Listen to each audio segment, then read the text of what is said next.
We can't change what happened in the past. We can only learn from it. All right, there's nothing I'm gonna be able to tell you right now that's gonna make any of this better.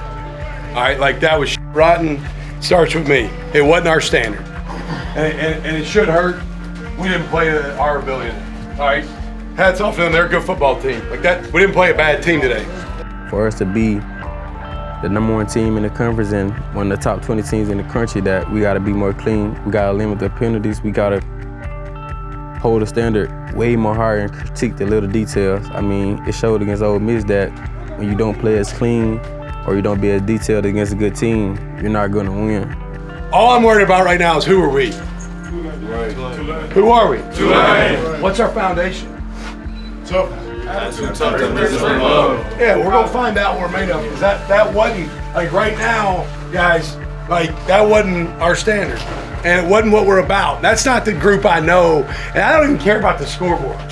After that loss against Ole Miss, we walked off the field, got in the locker room, man. It was, I wouldn't say everybody went their separate ways. Everybody really came together. We knew coming into the game, we knew that we was gonna have to compete. We was gonna have to compete at all phases, offense, defense, and special teams. So like I said, at the end of the game, we were disappointed in ourselves because, of course, we think we can beat everybody. We thought we was going to beat them. We came in the game preparing to beat Ole Miss. We didn't divide at all, though. That just made us stronger, and it did expose some flaws. Clearly did not play our best in the Ole Miss game. You always want to put your best foot forward. You want to win every game you play, but most importantly, you want to play well. And we didn't play our best. And after the game, quickly, I felt like it was important for me to remind the guys in the locker room, like, it's not okay to play that way. We still have a lot to play for. One outcome, one performance doesn't define you unless you allow it to become 2 or 3 or 4 bad performances because of one game. The scoreboard will handle itself. Like this group right here is plenty good enough to get ready to go on a run here. We return to conference play next week and go on a real run here and make some serious damage. You guys got me? Yes, sir. I mean, coming out of the Ole Miss game, I know it wasn't what we wanted, but at the end of the day, like, we still had our goals in front of us. And so, yeah, it was kind of the start of a new season. This is going to be the beginning of a new day moving forward into next week when we start conference play. And we have to turn the page quickly. Now we also have to own and address and correct the shortcomings, but while doing so, recognize that nothing's fatal here. We still have a lot out there in front of us. A whole new season is upon us. Conference play is here, and each one of these games counts twice on our record. We positioned ourselves, guys, in a really good spot. We're 3-1. I know we're disappointed in the loss last week. We all are. Should leave a little bit of a bad taste in our mouth. All right, we should have a little bit of a different energy and different edge we've had all year getting ready to go into this conference play. Everybody good? We get to go on the road to somebody else's house. They already got one conference loss. Their back's against the wall a little bit in conference, okay? Like right out of the gate. We got to go take what's ours. We got to go take what's ours. On paper, there is 2 seasons. You have a like an overall record, and then you have a conference record. And starting conference, that's really when every game matters. Like every game affects your postseason. Accountability is a huge point of emphasis this week for the Wave. And in this building, accountability is a two-way street.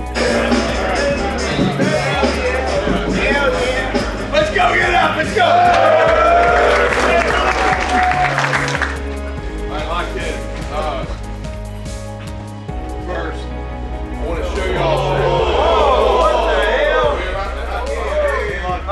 What do you want me to do? Everybody ready? See what? You ready to give me one? All right, here you go. I like that. Hey, listen.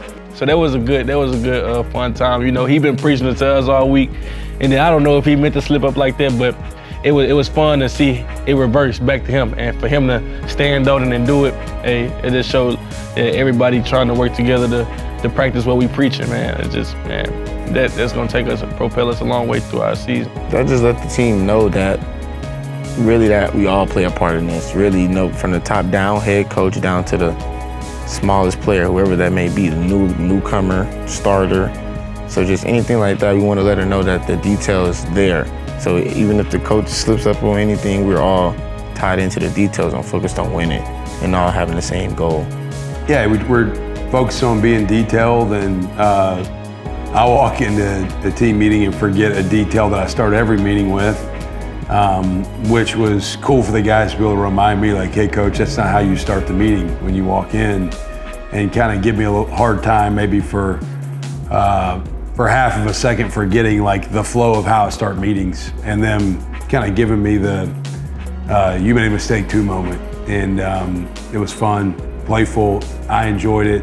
I know they enjoyed it. We all have to be able to be open to when you do something that's maybe not the right way, owning it and embracing it and looking straight in the eye.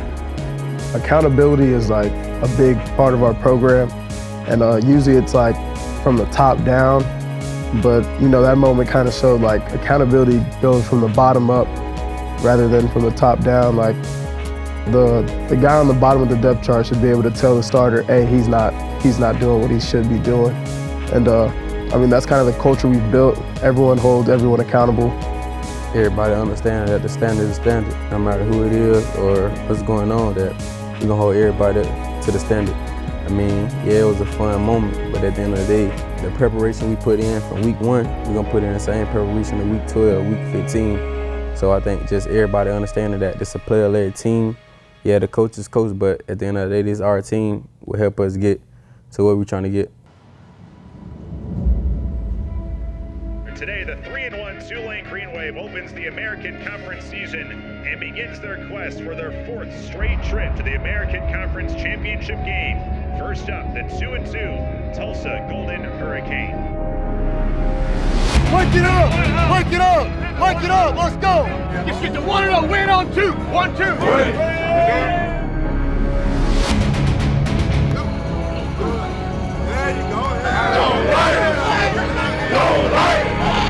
Listen to me!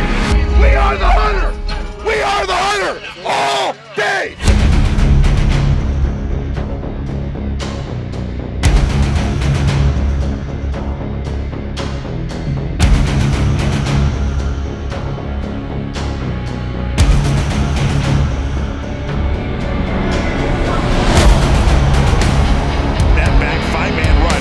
Check down over the middle, and it's caught by Hayes, spins away, breaks away at the 40, down the center field, 45 at midfield, tornadoes into Tulsa territory. Retzloff now finds man wide open down the sideline. It is Bryce Bohannon, slips out of a tackle to 25 and leads across to the Tulsa 20. Snap, Retzloff looking to throw, now takes it himself up the middle, 5, dances to the goal line, touchdown! Jake Retzloff back in the end zone for the 7th time this year. And the give, and in the backfield, taken down behind the line of scrimmage. He's looking to throw, pressure coming, hit as he throws out of the right sideline, and is caught and dislodged at the 35. Hayes looks his way, losing time, ducks out of pressure, but then eventually swallowed up by Santana Hopper back at the 23-yard line. Snap, Retzloff on 4th and 4, looking for man open, goes to Preston inside the 15, and he's got it outside the right numbers, pushed out of bounds at the Tulsa 12. And off it is Gordon, right side, comes off the numbers and into the end zone, touchdown!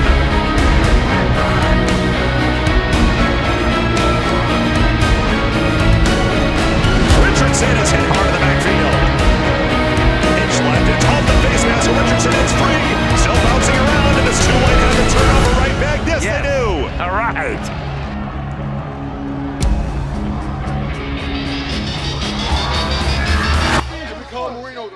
Give, Gordon up the middle, first down and more, 20, 15, bounces the 10, sheds off a tackle and into the end zone. Touchdown, Tulane. It's the 2nd of the day for Javen Gordon. It's a 3rd down again. Keep the foot on the gas, don't let up. The goal is in 30 minutes, play clock, to be what? 1-0. To be what? 1-0. As Hayes looks to throw, 3-man rush over the middle and is caught right at the line of scrimmage, but then dropped back by a loss. TJ Smith swinging over the middle, and it's caught Preston at the 45. Retzloff, sidearm flip to the sideline as Preston works through coverage to the 20, fighting towards that line to gain, and he's going to be right there for it. Javen looking for his 3rd, bouncing out to the left side, stringing it out and into the end zone, touchdown, Javen Gordon. The hat trick. It's the coming out party Second and 4 pressure coming. Hayes to his left, and he is tracked down. It's Mekhi Williams back in the 19. Tulane bring a linebacker blitz. It's breaking through. Here comes Hamilton, and it's a line pop throw left sideline. It's picked off. It's Joker Johnson down the 40 to the 45, and shoved out of bounds.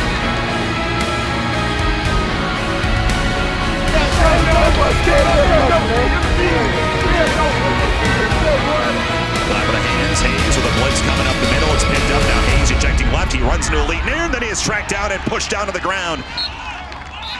Hayes retreating out to Booker right side, and he is swallowed up at the 5. He is taken down by Joker Johnson. That'll slam the door on this one. John Sumrall will come find Trey Lamb. He's got things pointing in a good direction here in Tulsa, but not today. Let's go, 1-0. 1-0. To go win a game on the road in conference and start the right way wasn't perfect by any stretch of the imagination, but it was a response that we're going to show up. And if you show up each and every day with the right mindset, the right approach, then you got a shot. All right, listen, hey, guys, hell of a win. It's hard on the road. This shit ain't easy. Give me your eyes, Josh. This shit ain't easy. Was that our best? No. Guys, that could have been a hell of a lot better performance by us. A lot of good. A hell of a lot of good. But like 2 plays, 121 yards in the first half or something, 123 miles. They did 2 plays on us. The rest of the game, they did nothing. Offensively, the only thing that stopped us today was who? That's all I'm saying, stop us. Congratulations, little boy. When that time comes, you just gotta make the best of it. Don't count your reps. Make the best of your reps. 15 carries, 78 yards, 3 tutties. 3 tutties.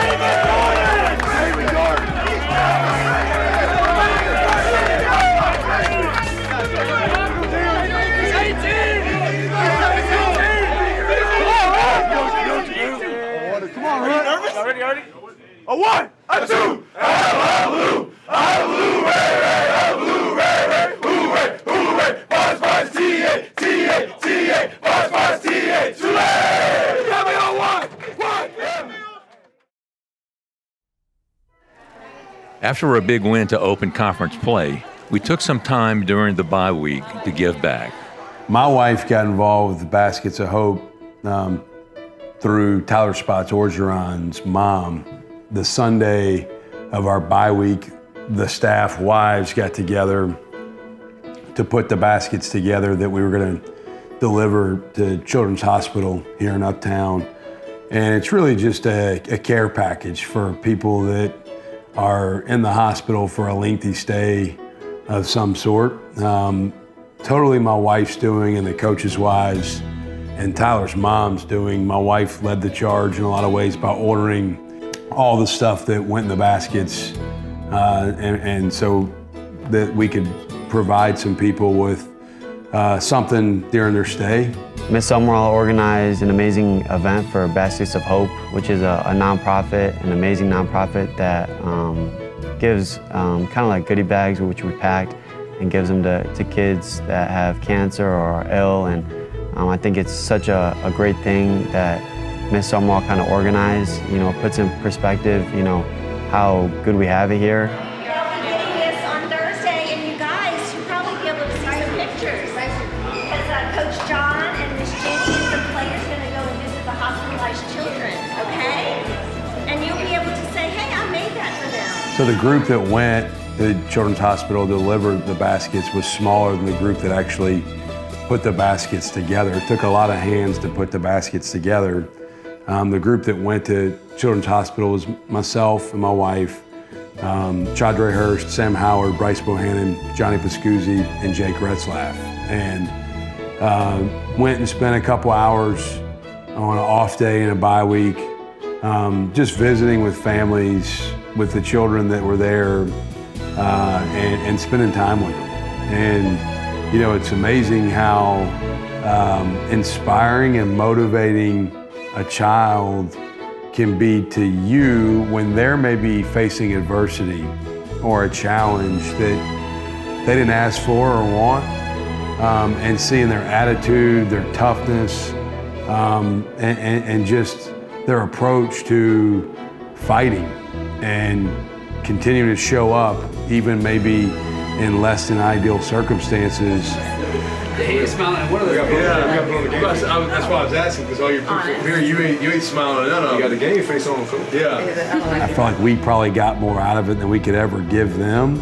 And some cool relationships developed that I think will be sustained through time and not just a one-trip visit because of the impact that maybe some of them had on us.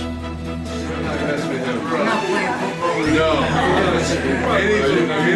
Andy grew up as a wrestler too, which makes it even scarier. Trust me, I'm getting any argument I'm calling. No. Just like last week, we have a huge point of emphasis: play clean. I got lanyard this week. All right, here's the lanyard. Here's the deal. Play with a edge that they cannot match, but do it clean within the confines of the rules. Everybody got me? Sure. Play with a edge. Play with an edge that they can't match. Because here's the deal. This game is in our house. It's in our stadium. Nobody comes in our stadium without paying the toll. The biggest obstacle we face at times is ourselves. And we talk a lot about the wave don't beat the wave. Like, we can't beat ourselves. You can't beat anyone else consistently until you don't beat yourself. Most football games, they're not won, they're lost.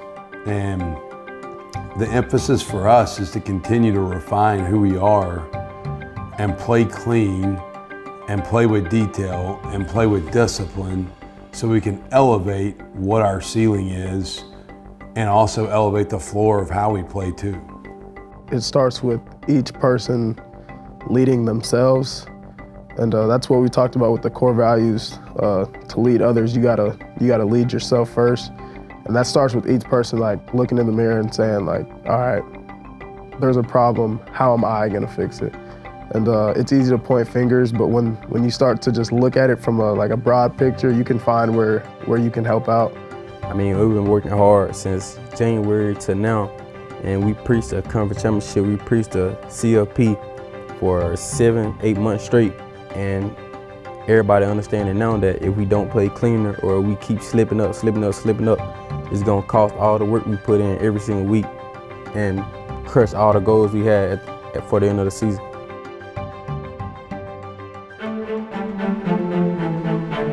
Here's the deal. Hey, we're gonna get their best shot. Because you know what? We get everybody's best shot. You know what? I want their best shot. Because here's the deal. You know what they're gonna get? We get ours.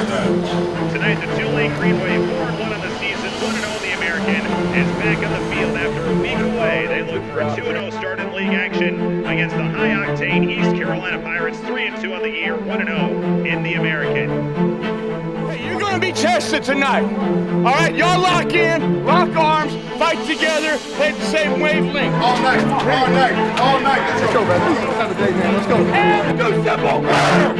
Go this way. 1-0. Let's ride. Tell me all one.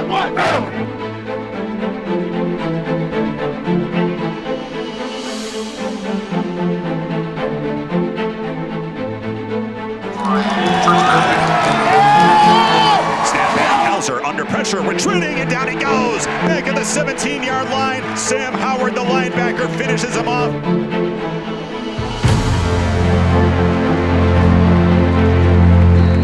Patrick Durkin now on to try and get some points on the board. 30-yard effort from the right hash. The long snapper, Jason Arredondo. The punter, Alec Clark holds. And Durkin remains perfect on the season. He is now 10 for 10. A snap to Caden Hauser looking left. Sets in. He is taken down in the backfield. In comes the defensive end, Jordan Norman. That is back-to-back sacks. Hauser in the backfield gives Montgomery. He is dropped to the backfield. There's Jordan Norman again. Retzloff straight drop back pressure coming over the middle. Throws high and it's caught at the East Carolina 45 and then taken down. Beautifully done by Trey Shackelford. His first reception, his first target of the year. Now 6 comes on a blitz, picked up over the middle, and it's deflected away. Beautifully done. It is Kevin Adams who got a paw in front of Javante Connor, and East Carolina punts again. The pitch pressure coming. Retzloff in trouble, escaping pressure. Now loses man, fires over the middle, and is caught. Anthony Miller, hit on reception, stays at his feet at the 10, still leaning forward, down to the 6. Big throw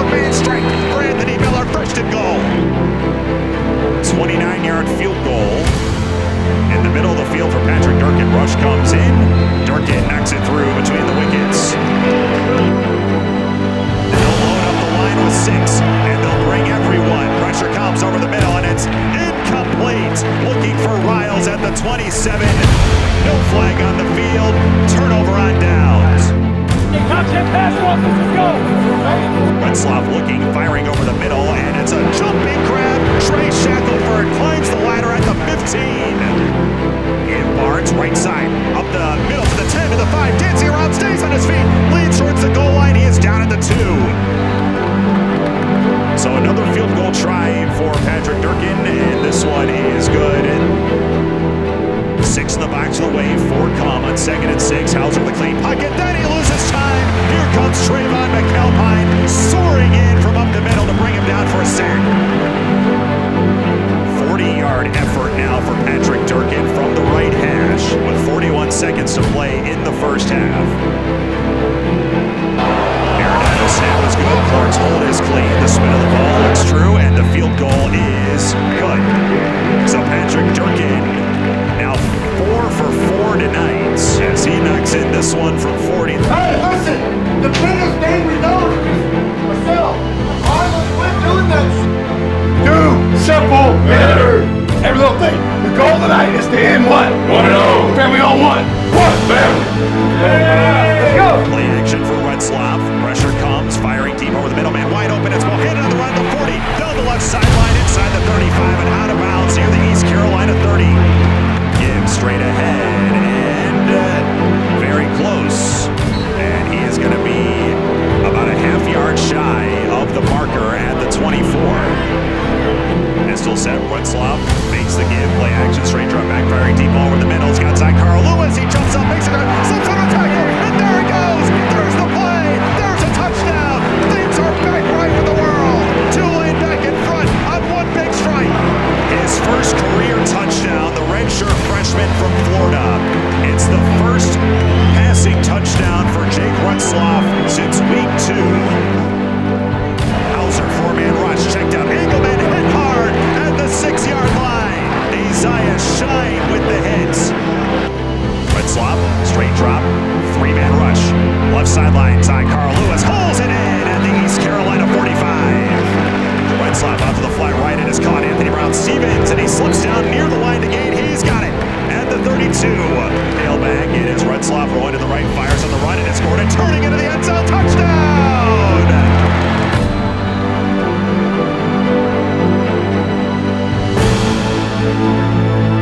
Zeros on the clock.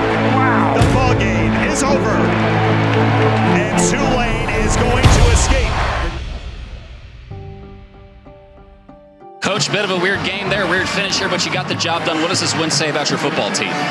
We're a really sloppy football team that finds ways to win games. And I'm going to lose my mind because we're so immature. We've got to grow up fast.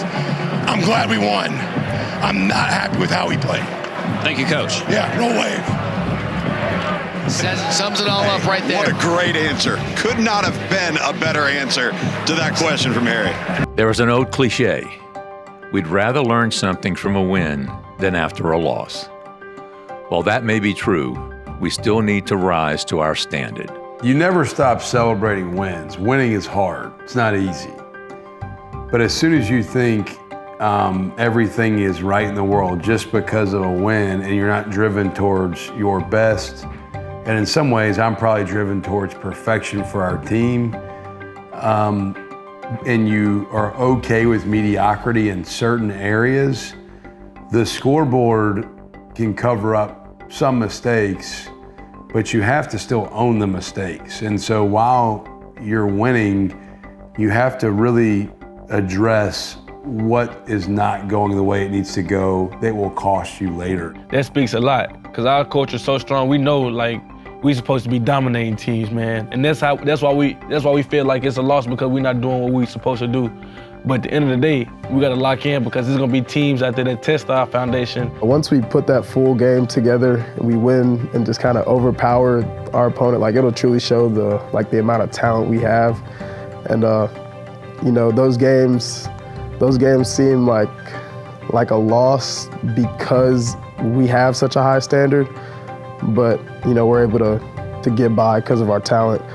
But I think the best way to put it is, once we click on all cylinders, we're gonna be a force to be reckoned with. Tulane, bringing the pain. Tulane, bringing the pain. Tulane, running the game, running the game, running the game. We run the game by all means possible. 2010, this our year, we unstoppable. I go by the name of Mr. Big Chris. I'm the main reason why your head coach pissed. Scratching teams off the list each and every week. Green Wave front page, just watch and see. Saturday, Superdome, where you wanna be. All expense paid trip. Tennessee. Holiday season, we going bowling, baby. TU, just believe we achieve, baby. I know the fans wondering where we been lately, but we headed back to the top. No.